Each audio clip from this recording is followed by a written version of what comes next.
It's easy to think of child sex traffickers as the big scary boogeyman next door. Experts say it's harder to imagine them sitting across from you on the sofa. Yeah, so familial trafficking, I think, is probably one of the hardest things for people to wrap their brain around. Bobby Starr is the executive director of Micah's Promise. It's an agency that seeks to restore childhoods stolen by sex traffickers. 25% of trafficking in Georgia is facilitated by family members. And of the family facilitated trafficking, mothers play a role in 25% of that, and fathers play a role in 13%. 58% are other family members, not always blood. Starr says trafficking can be fueled by poverty, drugs, and gangs. A history with the Department of Family and Children's Services can be a tip-off.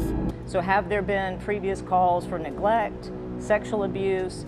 Does the mom have drug and alcohol issues? Is it a single-parent household?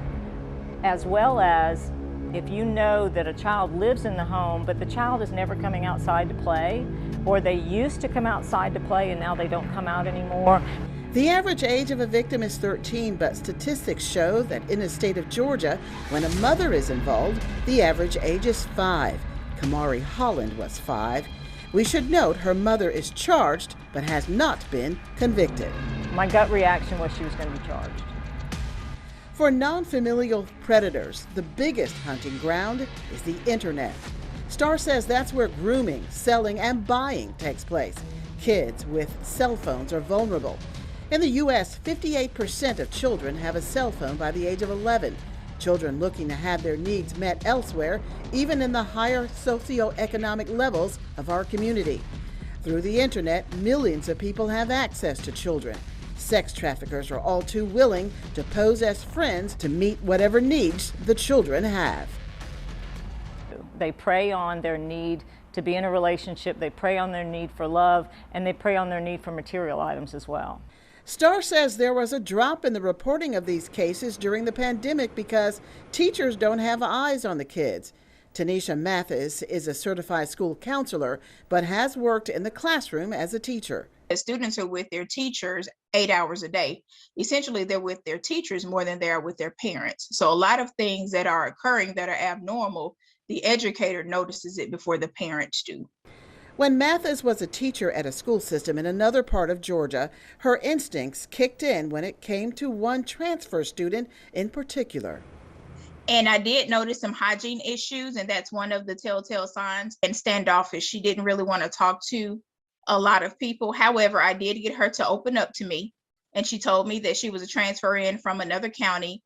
And there was one instance where I was having issues with her grades, and I was trying to contact her mother. And for some reason, I could not contact her mother, but she told me that I needed to contact her mom's boyfriend, not stepfather, but her mom's boyfriend. And I thought that was kind of odd. There were other signs. And every day she would go to the restroom about the same time, and she would sneak her cell phone in the restroom. It's almost as if she was checking in with someone. The way the student reacted to the phone being taken was all the confirmation Mathis needed. Getting her cell phone taken caused a total meltdown. There was crying, there was shaking. It was almost as if the child was terrified to have the cell phone taken away. Now, most students are upset when they get their cell phone taken away, but this was very, very abnormal. So I knew something was wrong. Mathis reported it. They later learned the girl was being trafficked. Her mother's boyfriend was arrested. Her mother was unreachable because she was doing time. Bobby Starr works closely with child psychiatrist Dr. Brett Murphy Dawson. She says innocent, vulnerable children at the hands of manipulators can take a huge emotional toll on the victims. They typically will have depression, some anxiety, increased suicidal thoughts. But there are success stories, says Dr. Murphy Dawson, of victims who became survivors and are living their best lives. And that's what Micah's Promise hopes to do with the new therapeutic facility, Girls Rise Academy, for sex-trafficked girls. Receiving therapy in the home, education. They'll be learning how to be more resilient and learning what their aspirations are and what their God-given gifts are.